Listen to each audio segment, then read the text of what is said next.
Although we didn't know it, the silence of the attack hit hard. It was said that a rogue nation's cyber attack crippled our infrastructure, at the worst possible time.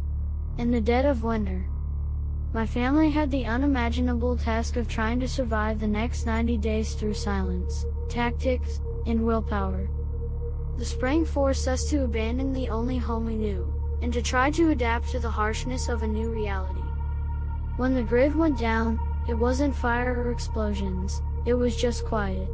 It was the silence that covered the area. I remember that everything just stopped working. We hoped the government would help. Or anyone, for that matter. Dad said he believed it was a cyber attack that wiped out much of the power across the nation. We didn't know it at the time, but most of North America fell. If that wasn't enough to cause catastrophic human loss, the unforgiving, bone-deep winter cold did the rest. No lights, no gas, no heat, no transportation.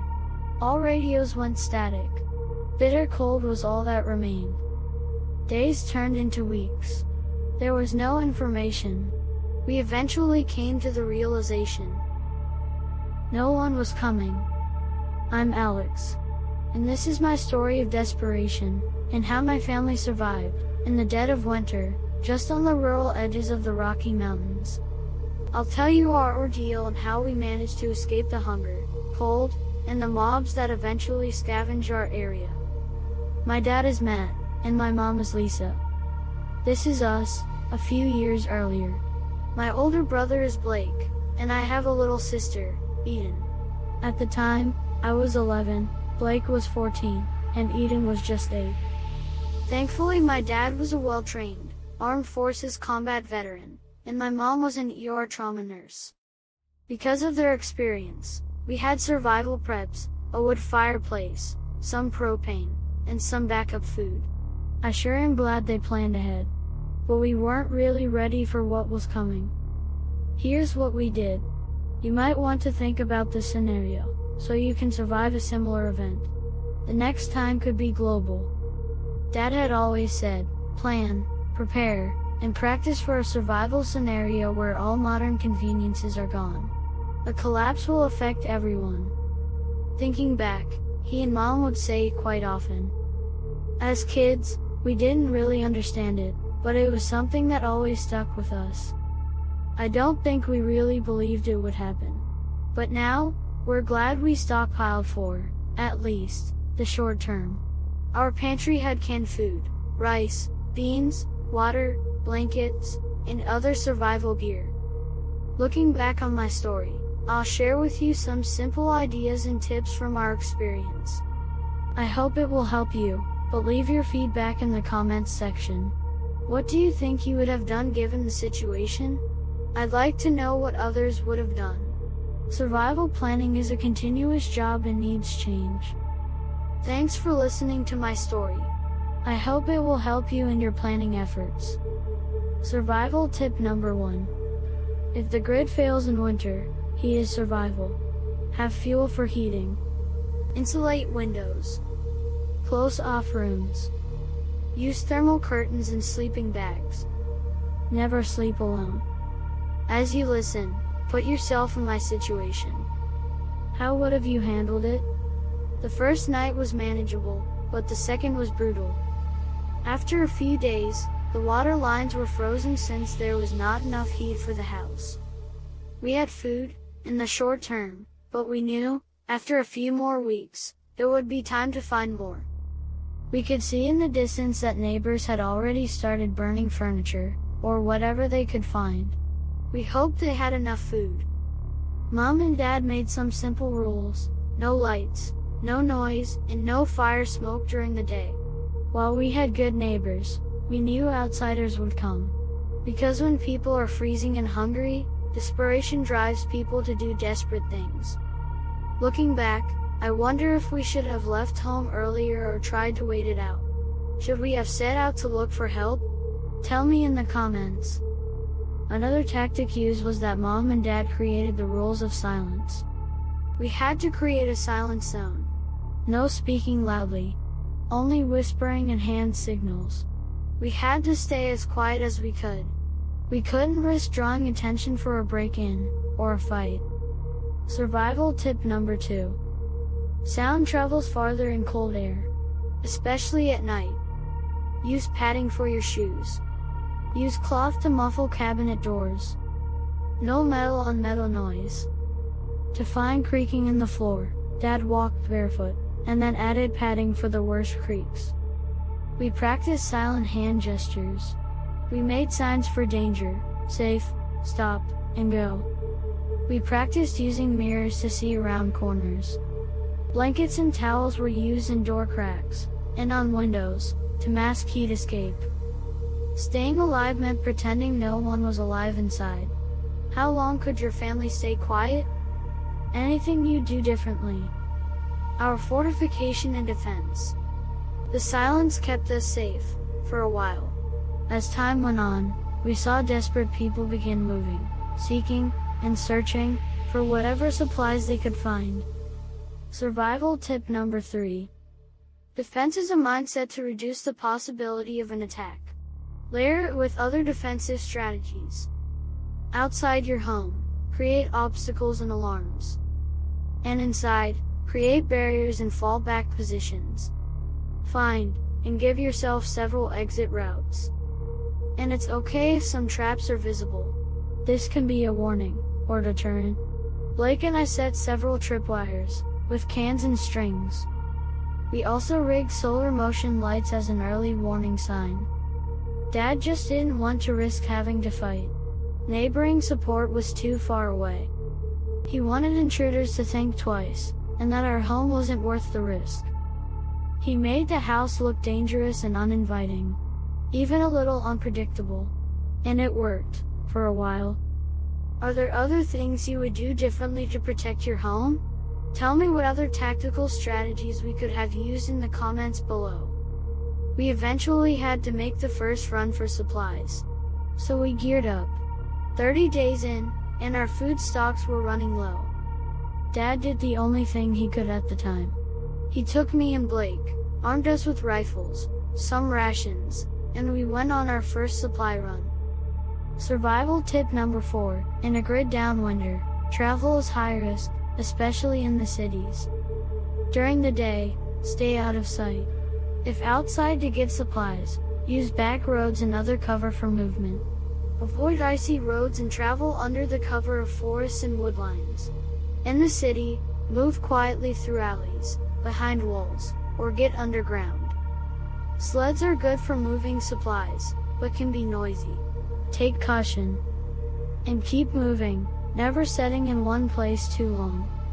With Dad's combat experience, he showed us how to move with slow intent, through forests, and along wood lines. As we approached the city, we used back streets and moved along walls for cover. We stayed alert, but silent, always keeping our heads on a swivel. Back home, Mom had to train Eden the basics of how to hold and fire a pistol, teaching her how to breathe and how to stay calm. While Eden seemed too young to hold or use a weapon, would you arm your children in a societal collapse? Or would you try your best to keep them out of the danger zone, as much as you could? Tell me your call. Meanwhile, while we were away, intruders came to stake out the house. Maybe they saw us leave, and believed the house to be empty. An easy target. This was one of the things that concerned Dad the most. There were several of them, and they were cautious on their approach. They were looking for food and supplies. As the strangers encircled the house, they peered through the windows as best they could. Several tapped the glass to try and cause a reaction. And others tried the doors. A tripwire jingled softly. At first they retreated, but cold and hunger drove them to return. Within minutes, they were back to find any weakness they could, to get in. Mom clutched her shotgun tightly and had her pistol ready. The second pistol was on the table, ready, in case Eden had to use it. As they surrounded the house, the boarded windows must have been enough to deter them. Mom had also slid heavy objects in front of the doors after we left. After watching them through the cracks, Mom said the men exchanged a look, she heard muffled talking, and they moved on. We don't know for sure, but maybe the house just looked too risky for them to try and force their way inside. Maybe they weren't looking for a fight either. Survival tip number 5. Make your home seem dangerous to approach. Make alarms and traps that create sounds that will alert you. What would you have done that night? Light a fire to indicate your home? Call out to the potential intruders? Or stay hidden and quiet as Mom and Ethan did? Drop your thoughts below. We managed to return home safely before dawn. We were exhausted. Our boots nearly frozen. Our cold and numb fingers were on the edge of frostbite. Our sleepy eyes told the rest of the story. We had a decent haul. We managed to find enough cans of beans, bags of rice, cereal, pastas, and nuts, to get us through another month. We'd found all that we could, even some survival gear. Almost every store, at this point, had been ransacked. And Dad just couldn't risk us being out any longer. What we did have, we made it work. We knew the food would run short again. This would keep us fed only a while longer. But by this time, we all knew what we would have to do soon. My survival tip number 6, always calculate the calories each person needs for winter. Cold burns energy fast. You'll need complex fats, protein, and sugars. While all calories count, avoid simple calories, as they won't keep you full for long. Another 30 days passed, and our supplies began running low again.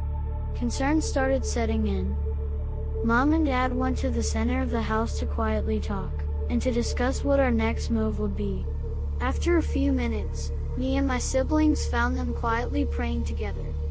They were strong in the faith. As kids, we could not have asked for better protectors. And we were fortunate. My parents made a good team. They supported and loved one another and always worked to the betterment of our family. We knew time was against us. Because the first supply run was dangerous for us, we knew we couldn't separate again and go out for supplies that may not exist. Dad knew going alone, without help, was a death sentence. Another month went by, and stocks were almost gone. Dad made the hard decision that it was time to go. We had stayed as long as we could, and barely survived. We packed up what little food, water, clothing, and blankets we had, and prepared to travel. So, what would you do if your supplies ran out, and you came up short? Would you stay and ration, go back out, or move on while your family is still able? I'll tell you what we did, but share what you do in the comments below. It was time to move on. By about day 90, the world had changed, and we were still surviving. Many had not. This event drove us to the edge of survival. The snow was thawing, but still, the cold lingered. The shelves were empty. And anger was everywhere. Humanity seemed to be lost. We packed what little we could. Thermal blankets, tools, maps, and weapons. We layered up with our gloves and boots. Survival tip number 7. When the static location runs dry, mobility becomes survival. To move with short notice, pack your bug-out bags in advance. Grab your maps and know exit routes. Move at dawn. Travel light, but layered. With one last look back, we stepped into the early spring, and left it all behind. We planned our way out, but weren't sure where we were going. We just knew we couldn't stay.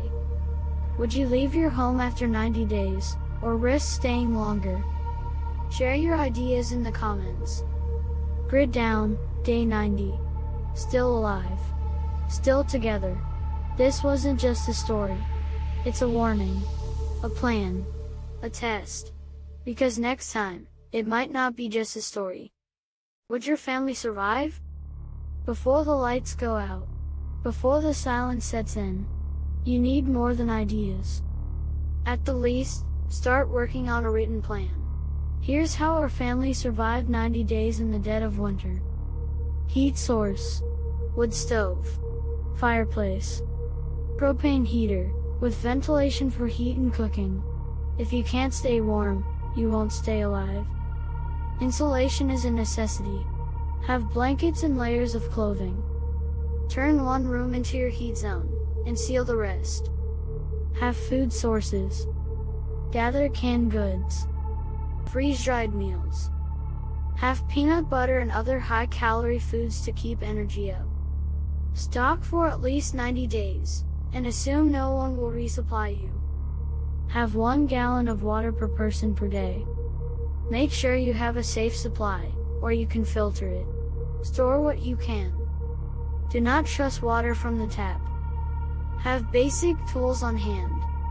Multi-tools have universal uses. Have a hatchet, a hand crank radio, and flashlights with extra batteries. Or solar chargers are ideal. If it can break or freeze, you'll need a backup. Have a defense plan. Firearms will be necessary. Stock up on ammo. Create home barriers, motion alarms, and other defensive tools. Also have money in small bills. This will decrease the risk of trouble, but don't pretend it won't come. A few items to supply bug-out bags. Pack several days' worth of clothes. Have paper maps, a first aid kit, fire starting tools, and a compact stove. When it's time to leave, you won't get a second chance to pack. Have an escape plan and routes. Trace out a pre-planned escape route on your paper maps. Designate a few rally points in case of separation. There will likely be no phone service, and luck is not part of any plan. Always have winter gear. Items can include thermal socks, gloves, insulated boots, and extra layers of clothes. Hypothermia doesn't ask questions, it simply kills. Conduct training that meets your family's needs.